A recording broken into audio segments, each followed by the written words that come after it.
नमस्कार, good morning दोस्तों। Community health officer के रिगार्डिंग ट्रांसफ़र को लेकर शानदार अपडेट आ चुकी है। सबसे पहले हमारे चैनल के माध्यम से आप लोगों को इन्फॉर्मेशन मिल रही है। जी हाँ दोस्तों, हम बात कर रहे हैं कम्युनिटी हेल्थ ऑफिसर या फिर जितने भी संविदा कर्मी हैं उन तमाम संविदा कर्मियों के ट्रांसफ़र को लेकर। यहाँ पे जो यूपीएनएचएम की तरफ से अपडेट डाली गई है वो इसकी डेट देख सकते हैं 15/10/2024। सब्जेक्ट में लिखा हुआ है राष्ट्रीय स्वास्थ्य मिशन उत्तर प्रदेश के अंतर्गत पारस्परिक पुनर्नियुक्ति है नीति लागू किए जाने के संबंध में। अब यहाँ पे दोस्तों किन किन कैंडिडेट का यहाँ पे ट्रांसफ़र हो सकता है और किन कैंडिडेट का नहीं होगा, वो यहाँ पे आप लोगों को मैं क्लियर करना चाहूँगा। पात्र कौन कौन से कैंडिडेट ऐसे हैं जो पात्र हैं ट्रांसफ़र के लेकर, जिसमें से केवल संविदा कर्मी ही पारस्परिक पुनर्नियुक्ति हेतु पात्र होंगे। और अपात्र कौन कौन है कि बीडिंग के माध्यम से जो कार्यरत चिकित्सक विशेषज्ञ हैं पारस्परिक पुनर्नियुक्ति हेतु पात्र नहीं होंगे। साथ साथ में जो आउटसोर्सिंग कर्मी है जितने भी या फिर वेंडर कर्मी है वो पारस्परिक ट्रांसफ़र हेतु पात्र नहीं होंगे। और ऐसे संविदा कर्मी जिनका पूर्व में ट्रांसफ़र अथवा पारस्परिक पुनर्नियुक्ति हो चुका है, यानी कि एक बार अगर आप लोगों का जितने भी संविदा कर्मी हैं उनका ट्रांसफ़र हो चुका है तो उन तमाम कैंडिडेट का फिर से है वो ट्रांसफ़र नहीं हो पाएगा, वो अपात्र होंगे। तथा दंडात्मक तैनाती की गई है। न्यायालय में वाद लंबित हो, वित्तीय अनियमितता एवं कोई अनुशासनात्मक कार्यवाही लंबित हो, वह पारस्परिक पुनर्नियुक्ति हेतु पात्र नहीं होंगे। पारस्परिक पुनर्नियुक्ति हेतु पात्र प्राप्त ऑनलाइन आवेदन के संबंध में संबंधित जनपद द्वारा उक्त तथ्यों के आधार पर की गई पुष्टि एवं पारस्परिक पुनर्नियुक्ति हेतु संस्तुति किए जाने के उपरांत ही पारस्परिक पुनर्नियुक्ति की प्रक्रिया की जाएगी। ये पारस्परिक जो पुनर्नियुक्ति ट्रांसफ़र है केवल वित्तीय वर्ष 2024-25 हेतु लागू होगी।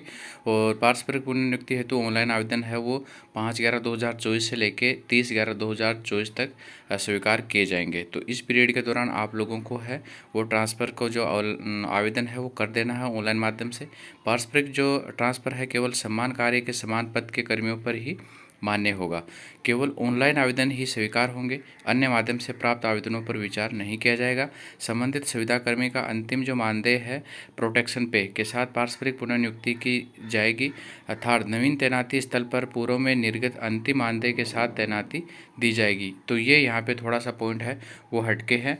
वार्षिक वेतन वृद्धि अथवा अन्य देयकों की गणना में पूर्व के सेवाकाल का संज्ञान लिया जाएगा।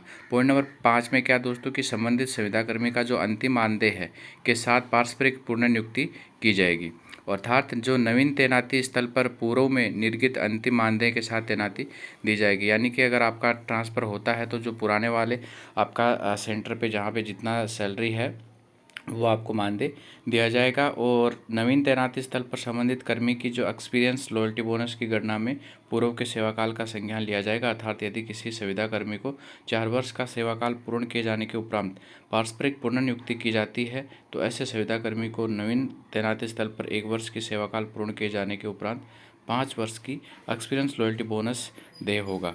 कम्युनिटी हेल्थ ऑफिसर के पारस्परिक के ट्रांसफ़र की स्थिति में पूर्व में संपादित बॉन्ड में शेष अवधि दिनों हेतु ही नवीन जनपद के बॉन्ड संपादित किया जाएगा।